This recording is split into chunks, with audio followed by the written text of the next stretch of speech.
Kasi di ba sa SM may nakapark sa kabila, di ba? Pag nasa gitna ka, mahirapan.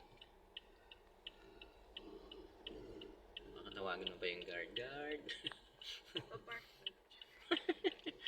Ang ibang guard mo marunong mag-drive. So ito yung ito yung makikita mo mamaya itong line na to. Tapos sa pangalawa mo itapat si side mirror. Forward ka pa. Sige pa, sige pa. Ito yung line. Hindi ma'am, ang titingnan mo ma'am, huwag mong tingnan ma'am dito sa salamin, dito. Ang tingnan mo yung doon, yung haba na yun. Kasi pag tiningnan, ayun pa yung line. Andun pa yung line ma'am, ayun. Ayun yung line na yan. Andun pa yung line ma'am, tingnan mo. Kasi ma'am, stopper pa lang to eh. Ayun yung line na.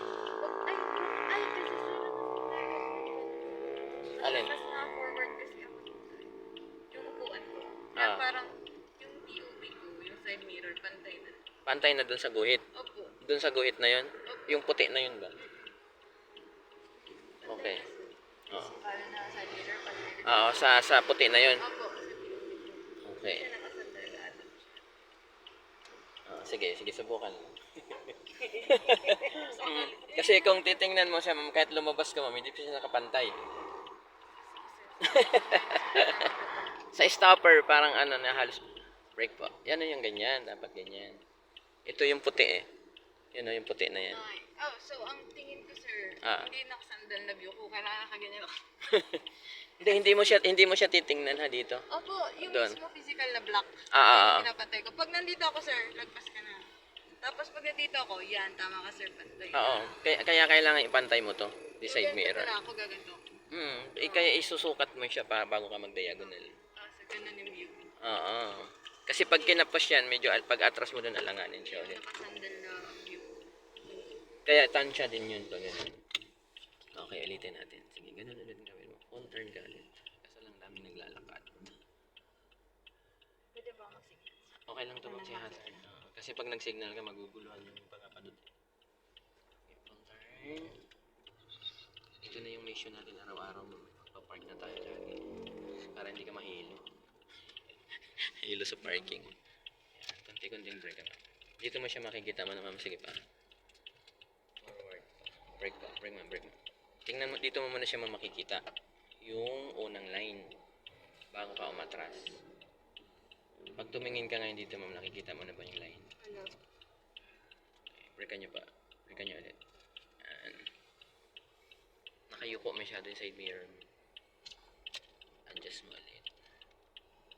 Ayan, kita ko na isang line. Okay. Pwede ka na umatras niyan. Basta kita mo na yun, yung maraming ganyan. Reverse ka na niyan ulit.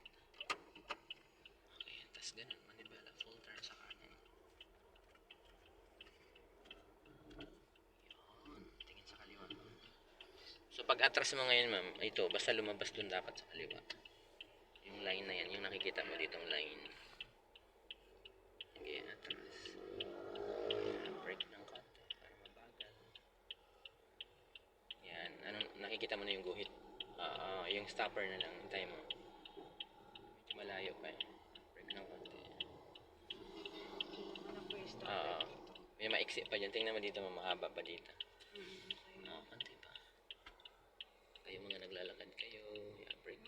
Yan, yun na, parehas na siya. Pantay na. Papantay mo na yung manibela. 1, 2, tama na. Dalawa lang. Uy, sa harap kayo maglakad. Huwag sa likod. Mabundol kayo. Nagbibideo din yung isa.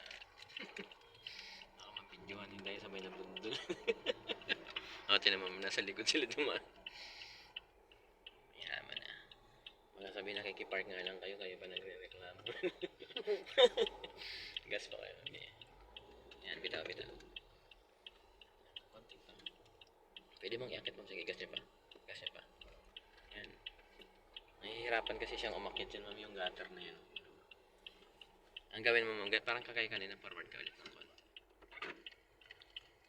Yan, stop. Okay na pa yan. Okay, sige, reverse ulit. Kailangan may buwelo para makaahon. Gas pa. Yung.